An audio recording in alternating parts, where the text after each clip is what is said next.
Hey, what's up, guys? This is Keith, the drummer from Indescendants. Glad of you to join us on this podcast. This is my first solo podcast. Unfortunately, Tim and Jason can't join me just because over here in Singapore, it's odd hours.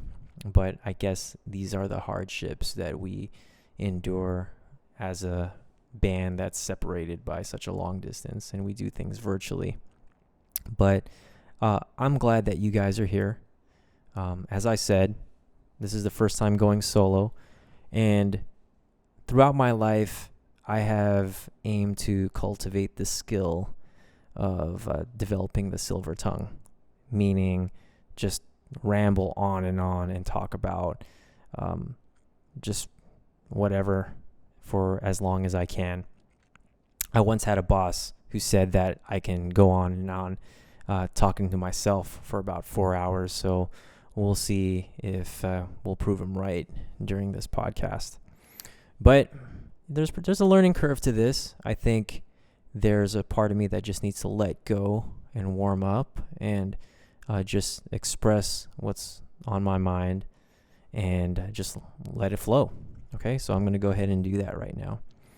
So for my first solo podcast and for our third podcast, I thought it would be a good topic to talk about the beginning of the band Indescendants and just share what our childhood was like and the timeline leading up to the formation of the band, our efforts over the course of 2 to 3 years, and our efforts now in order to be a successful band on YouTube, doing live events, and being as successful as those bands that we idolized when we were young.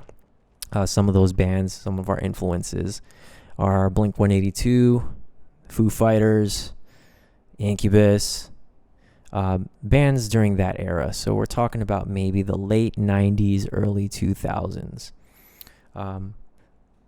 For me, I'm about in my 30s. I'm not going to say my real age just because I don't think people would believe me. Tim is in his 30s as well, and Jason is in his late 20s. Although we may not look like it, we are actually as old as that, right? But we always talk about how we want to take care of ourselves so much so that we look like this even in our 40s. I don't know what you guys think, but when I look at pictures of myself, I still think I'm a grown-ass kid. I still look like a grown-ass kid, and a lot of people tell me that I look like a grown-ass kid. So trying to play that as long as I can. But that's enough about me. I think if you've made it this far in the podcast, you'll know that since this is my first solo podcast, that what I had said over the last 10 minutes or so, actually 4 minutes, sorry, is just stuff to get me warmed up. And then over time, I'll get straight to the point. But let's go ahead and get into the origins of Indescendants. So really our first encounter with each other was between Tim and me. And Tim was a freshman in high school, and I was a senior in high school. And we both attended St. Genevieve High School in Panorama City, which was a great experience in both of our... Something happened with the audio. It just cut out just by itself. It said that a CPU error had occurred, and there was an overload on the computer. Not sure what that means, but when Jason wakes up in California, I'm going to ask him what he thinks that error was due to. But I'm sorry. Hey, first podcast. I promise that I will find a solution to that. But let me go ahead and get back to what I was saying about the origins of the band. So my first encounter with the band members was with Tim. And I had seen him around the community because we went to the same church together. And I thought he was an interesting character just because I would see him smiling and laughing and coking and joking with his friends. So I was thinking maybe he's an overall happy guy. But my first encounter with him was when I was a senior in high school and when he was a freshman in high school. And we were in running class at St. Genevieve Physical Education. So we were running around the school, and at that time I was really into running, and I wanted to beat everybody in running class. And so I was running, he was running, and then we were coming around the bend towards the last stretch of the running path. And then him and I start running shoulder to shoulder together. And then as I start running, I wanted to beat everybody. So I looked to my left and saw that he was running shoulder to shoulder with me. And then after that, I sped up, then he sped up. And then I sped up some more, and he sped up some more. And so I looked to my left, he looked to his right, and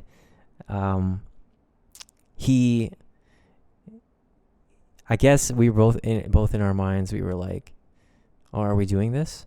Are we really racing? Okay. All right, here we go. And then he speeds up, I speed up. I can't remember who won, but we were just looking at each other, sprinting as fast as we can. And we hit the finish line, and I think we high-fived each other, and we were just giggling like a bunch of little girls. But it was a great experience, and from that moment on, I thought that he was a really good guy. And from that experience, I was like, all right, cool. Whenever I see him, I will say hello. I see him in the community all the time. Not only do I see him in church, but I see him around high school. So yeah, I'll say what's up to him. And then throughout my senior year of high school, I observed Tim and the type of things that he was into. And one of them was music. And later on, I'll get into how much I think he is a fantastic musician. And I'll say the same thing about Jason, but let me go ahead and share the background story with Tim, about Tim. So after that whole running class experience, I saw him in high school always carrying around a guitar and singing songs that were popular around that era. So a couple of those songs were Blink-182 songs that he would play on an acoustic guitar. Some of the songs were like First Date, The Rock Show, a bunch of other songs that were on that album, Take Off Your Pants and Jacket, Every Time I Look for You. Now that I list those songs, those bring back good memories. But I would see him on the playground with a guitar, playing with his friends, singing the songs, laughing, having a good time. And I was like, oh, okay, he's into music.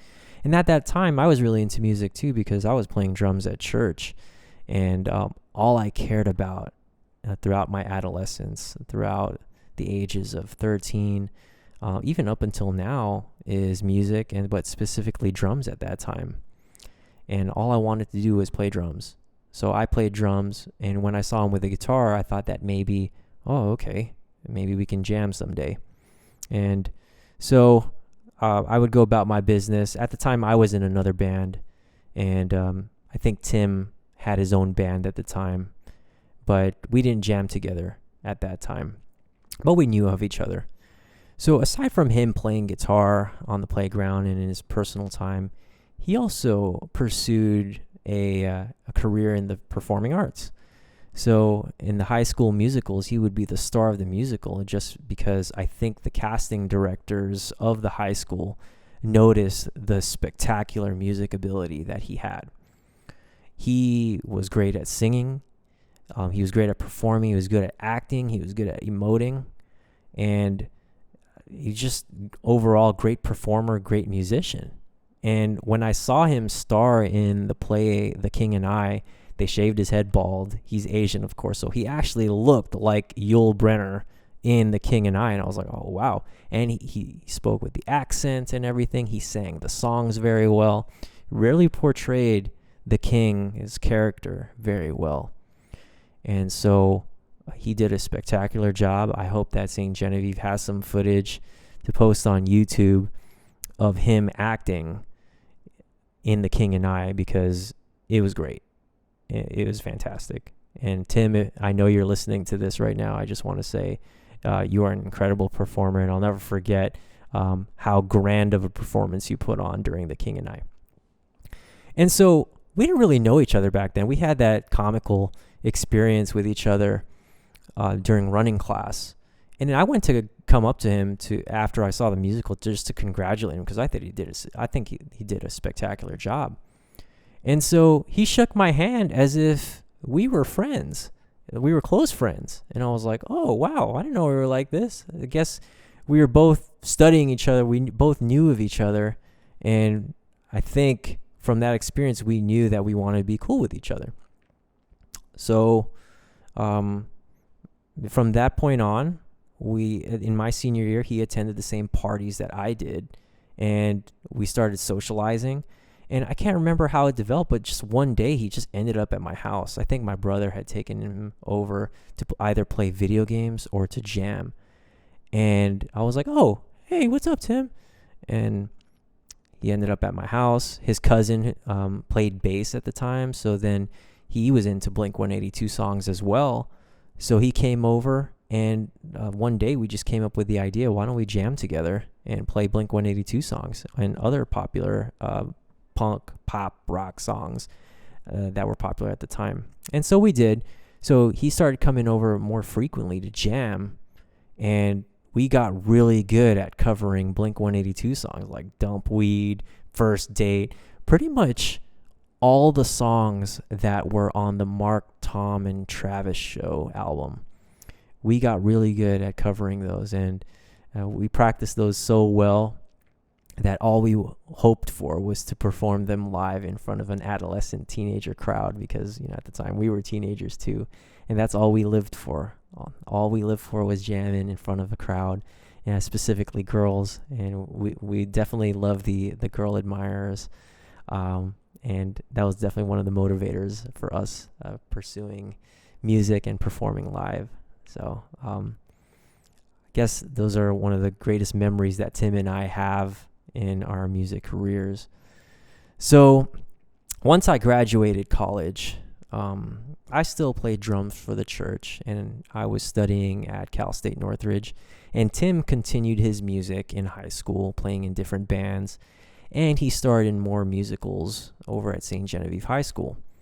Over the years, he had cultivated his music skills, and he's received some of the best compliments from music directors in high school or in church saying that he's such a musical guy.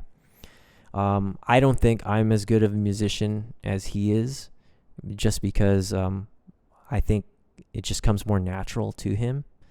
But he's a spectacular musician. I can't say that enough. And I think you guys will hear that, all the practice, all the creativity, all the cultivating his craft in our album. A lot of the things that you hear in the album are his ideas. In fact, in some ways, he's the one of the creative leaders of the band. I'll admit, I don't come up with those chord progressions. I don't come up with those lyrics. I really just come up with the drum parts and manage the business side of the band. But with Tim, that creativity and that musicality comes very natural, and I'm impressed. But let's go back to that time when I was in college and when Tim was in high school. So he continued to star in high school musicals. He was also the star of Fiddler on the Roof. I can't remember any of the other musicals that he starred in, but I know he starred in some other ones, and he played the main role, singing and dancing. Awesome performer. So awesome job, Tim. And then along that time frame, my computer just went into screensaver mode. I just want to make sure that this thing is still recording because I feel like I have a lot of good stuff to share with you guys. But anyways, along that time, I was still active in church playing drums. And when in my circle, I had gotten word of another great musician, a child music prodigy, so to speak. And his name was Jason. And Jason is our guitarist. Another awesome musician that I wish I can be just as good a musician as he is. But I heard in my circles that he was a great musician, even at such a young age. I think when I was in college, I was 17, 18, and I think at the time he was like 11, 12, 13. And he was really good at drums, and I was like, oh man, what makes this guy so great? Well, one, he's been studying music ever since he was young. His dad is an awesome guitarist and musician. So I think from the moment he was born, he was already groomed to learn and play music. So at the time of 11, 12, he was so good at drums. And, admittedly, he was better than I was back then. And back then I was a douchebag, and I wanted to be the best drummer ever. But as I caught wind of his performances in, let's say, some church gatherings where I wasn't playing drums, I would notice he had great drum technique. He had, you can tell his technique was very refined, and that he really took the time to learn his rudiments, to learn different rhythms, learn different styles of drumming, learn how to read notes. And he just had cultivated his skill to the highest level at such a young age. So mad respect to Jason, especially during that time and even up until now, for being the musician that he was and being the musician that he is. So I knew about him. He was a renowned musician in our social circle, and that's when along that time, I had learned that he also played other instruments. He had played guitar, and then later down the road, I learned that he played bass, and then he learned how to play piano. And it's not even just a basic level of learning those instruments, but he had mastered each of those instruments that I had named. And I'm sure he knows how to play other instruments as well.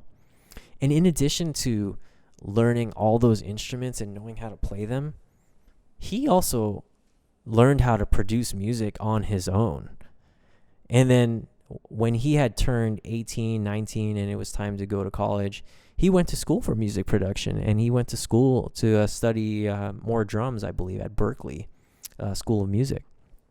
So another great musician that I am honored to be in the same band with him. So already you can start to see that the Indescendants is what it is because of all the groundwork and all the foundation, all the how can I say this? All the investment that both Tim and Jason put into mastering their craft and being the musicians that they are today. Now, I did the same thing too. I had played drums 6 hours a day. I had played guitar when I felt like it. I took drum lessons. I took guitar lessons. But I was just into so many different things that I just couldn't focus on playing drums. And if I did, then I'd probably be on the same level as Tim and Jason when it comes to their level of musicianship. But I was just into other things as well. For example, I was into sports, which being into sports caused me to take a break from music. And then something would inspire me, and then I would pick up music again, and then I'd be proficient in drums. But admittedly, I would say that if I had continued and been consistent with my music, I would probably be on the same level of creativity and musicianship as Jason and Tim. But in my mature age, I'm trying to fix that. So every night I'm either practicing drums for 30 minutes, learning a new lick, or I'm practicing my sight reading for guitar. So I feel like I have a second chance to use my discipline that I've formed in my mature years and try to get up to that level of musicianship, that level of greatness as Tim and Jason. Okay.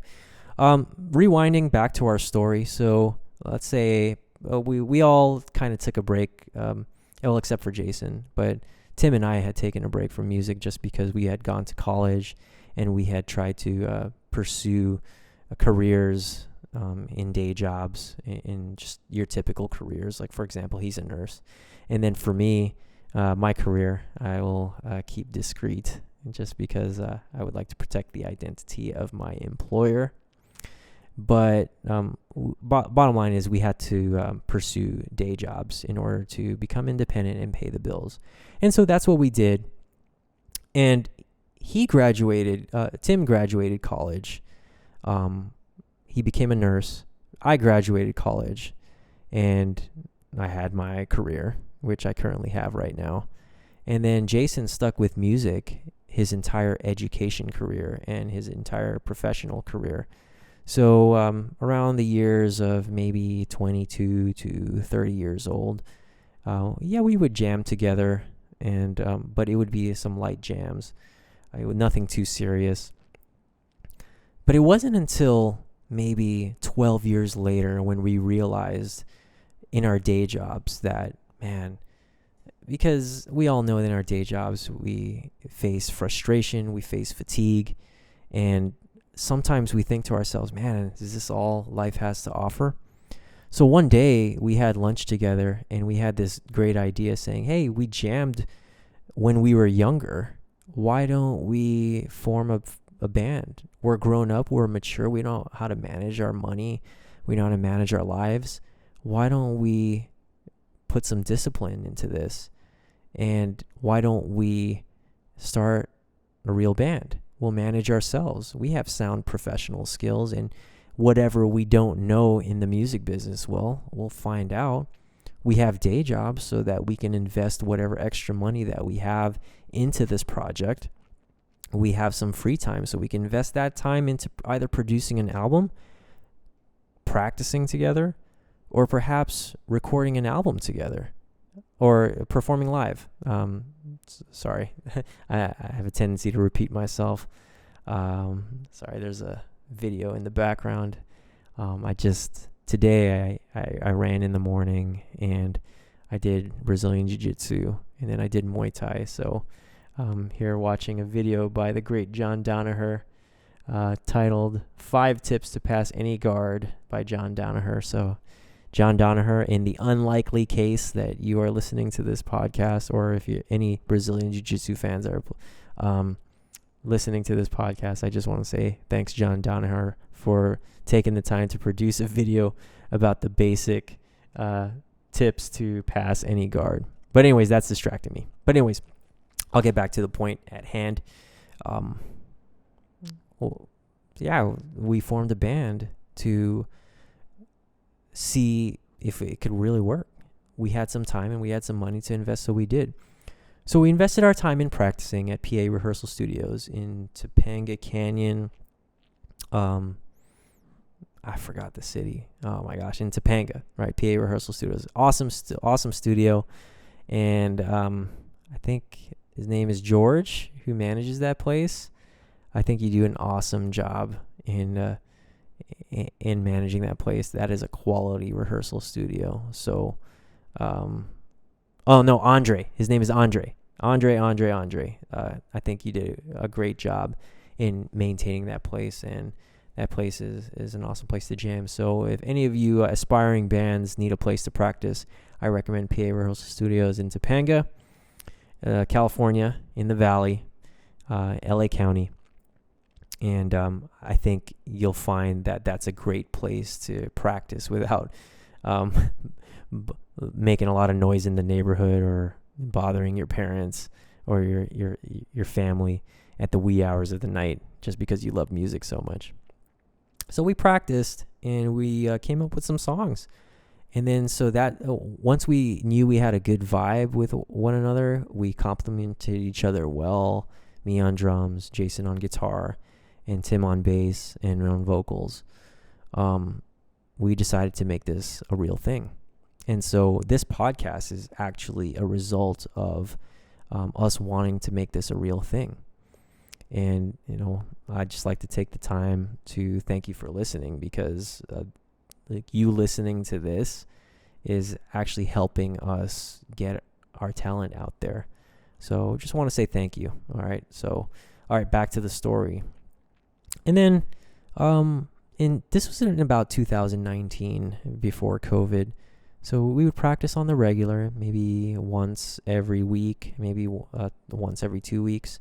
And then we had this ritual to where after every practice session, we would go to Korean barbecue. And to this day, whenever we practice together, we still do have Korean barbecue.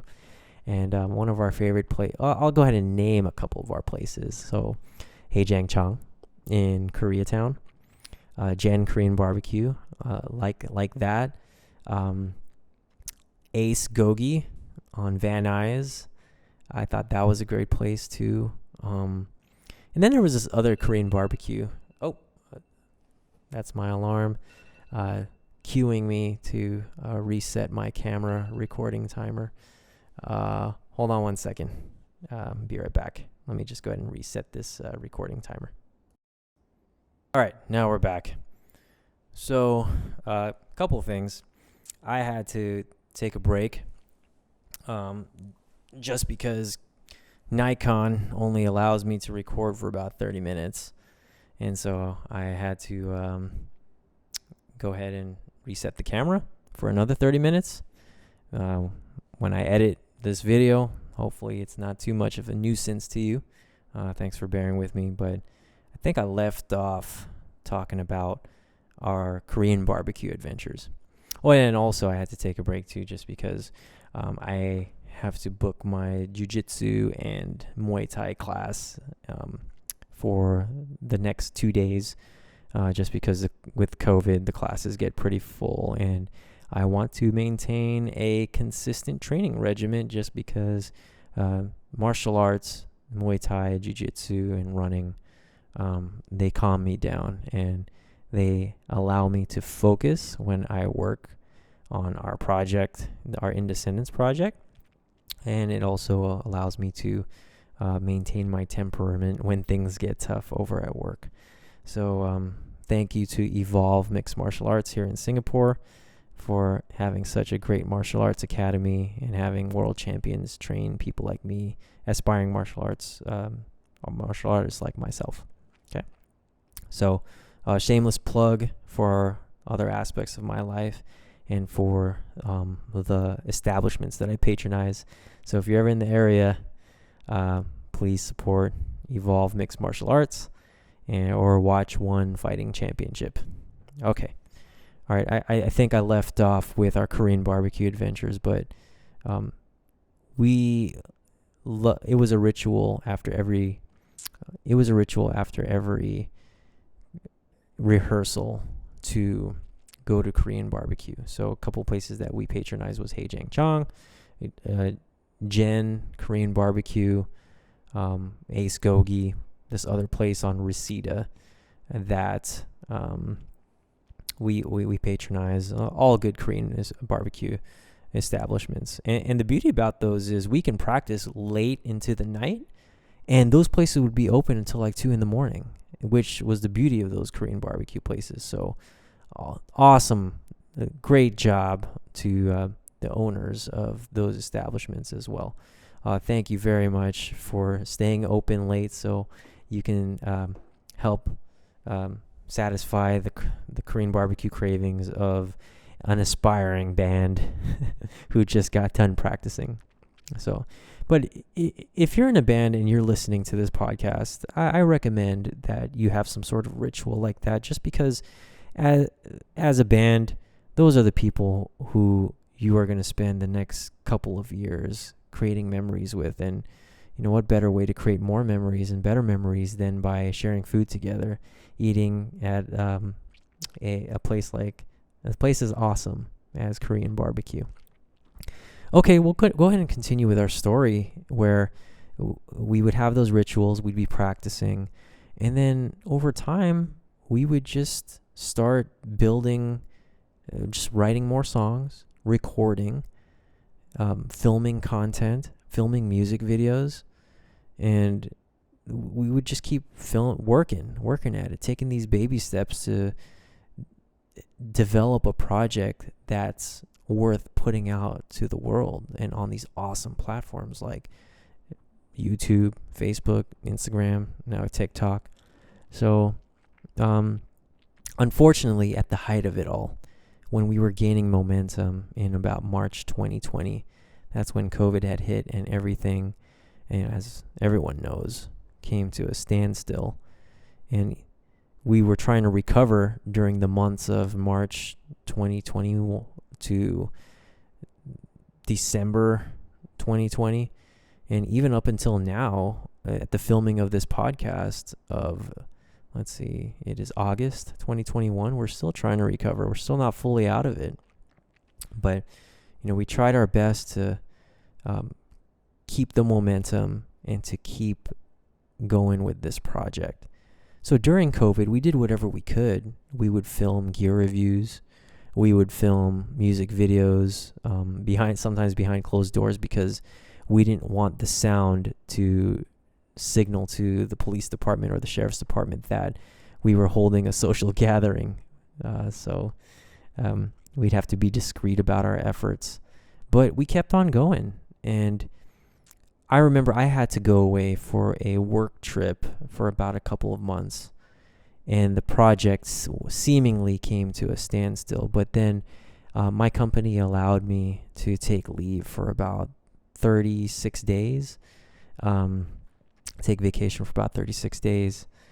And that was a great opportunity. It's almost like it was divine intervention. It was a gift to us. And then I called up Tim. I was like, hey, I have 36 days of vacation over Thanksgiving and Christmas. How about we just grind it out and record our album? And he was like, yeah, that's a great idea. It's a great opportunity. And then we shared it with Jason, and he thought it was a great opportunity as well. So that's exactly what we did. And sure thing, out of those 36 days, on day one, we definitely made some arrangements to set up the studio and to get into the studio, come up with great ideas for a new album. And so we just got to work right away. And at the end of those, I think it was on day 20, we finished recording the drums, because I didn't need to be around once I finished recording the drums. And so Jason, when I went away again for a work trip, Jason and Tim had recorded their parts, the bass, the vocals, the guitar, and Jason, being the awesome musician that he is, added some effects on Pro Tools, and he added some piano and keyboard. And yeah, and so from December 2020 up until July 2021, Tim and Jason had recorded their parts. Jason had done the post-recording production, and we released our album in July of 2021. And I'm proud to say, and I'm pretty sure Tim and Jason are proud to say, that that's one of the best things that we've ever created in our lives. And we're proud to share it on the popular platforms out there. I named them earlier, but I'll name some other ones. We're on Apple Music. We're on Spotify. We're on Instagram Music. We're on YouTube Music, Amazon Music. And we're very fortunate that those platforms exist, because back in the day, you'd either have to gig and get your name out there and gig at live events and get your name known by a well-known manager, well-known music agent, a well-known record label. But with what exists now, we just do our best to get the same kind of exposure as a record label would provide you, or or someone who works in the music industry would enable you to get it. So, needless to say, I guess what I'm trying to say is we just kept working at it. And so here we are. We released our album. Hope you guys can listen to it. We put in our heart and soul into this, and I spoke very highly of Tim and Jason. For me, I'll admit I'm a whatever drummer. I try my best to come up with the best drum parts. But we would really appreciate it if you took the time to listen. And if you like it, cool. We'll produce more stuff like it. And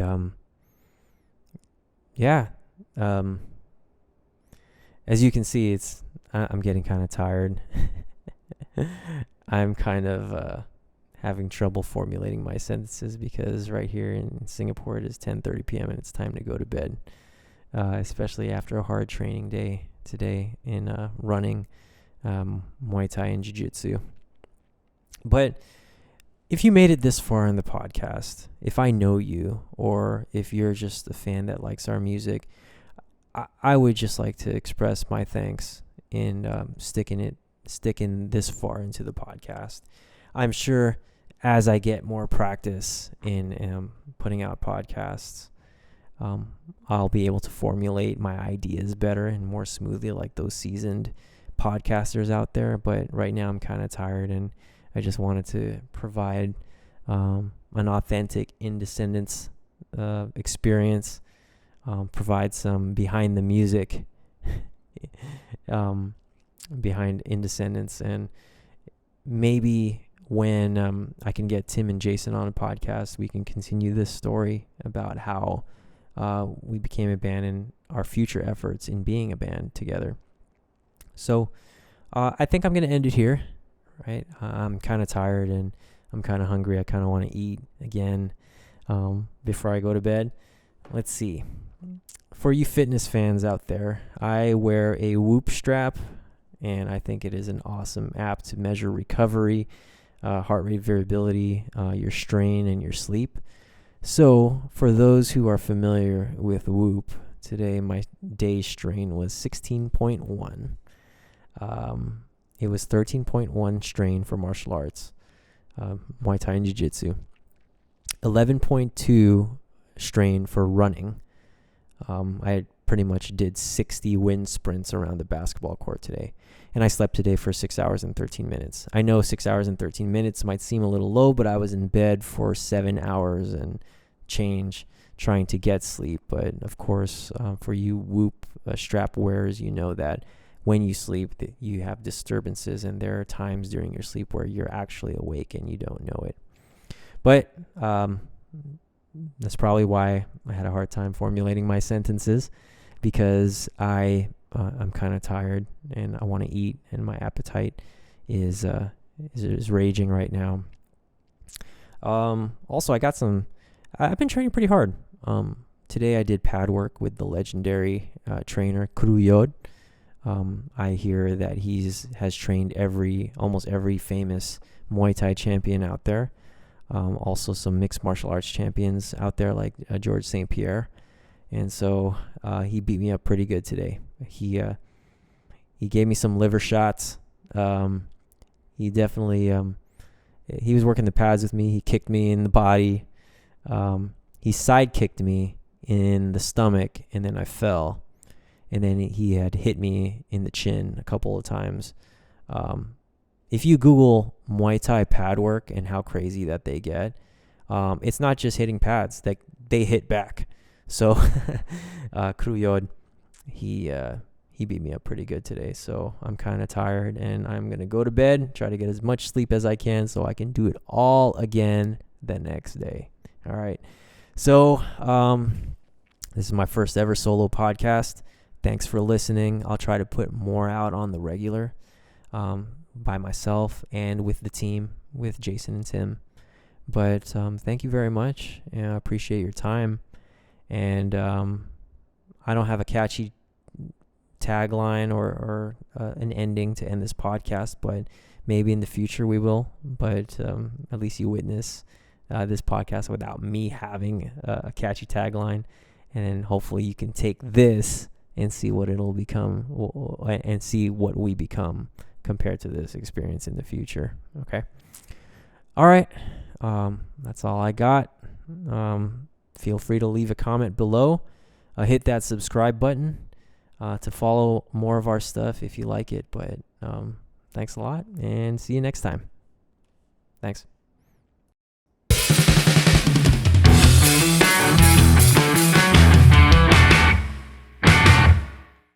If you like this video, then subscribe to our channel right now. Just hit the subscribe button below to stay up to date on all Indescendants content.